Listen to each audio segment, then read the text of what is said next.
और घोटकी के कच्चे रौंती में पुलिस का डाकुओं के खिलाफ ऑपरेशन, मुतादिद कमीगाहों को आग लगा दी गई। फायरिंग का तबादला जारी, 25 ताजिरों को अगवा होने से बचा लिया गया। ऑपरेशन के दौरान डाकू गिरफ्तार नहीं हो सका।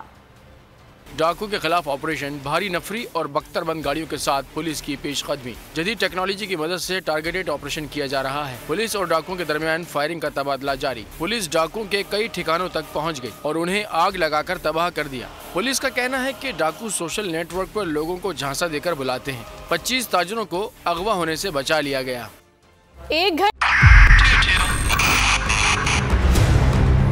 2022 बहुत सारे तोहफे भी देखे गया पाकिस्तान की आवाम को। पाकिस्तान की आवाम को एक तोहफा ये दिया कि आवाम को पता चल गया कि पाकिस्तान का मीडिया क्या है। साल 2022 में सबसे ज्यादा देखे जाने वाला चैनल बोल न्यूज रहा नंबर 1। हमने बहुत सारे शोज और ट्रांसमिशंस की, पूरा साल मुसलसल जदोजहद में निकल गया कि ये वोट ऑफ कॉन्फिडेंस के पीछे कौन लोग थे।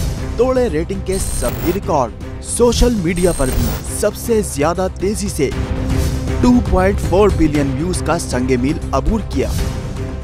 एंकर्स को भी आवाम में सबसे ज्यादा मकबूलियत मिली और सोशल मीडिया पर भी बोल रहा सब पर सब्सक्राइब करें और बेल दबाएं ताकि कोई खबर रह न जाए।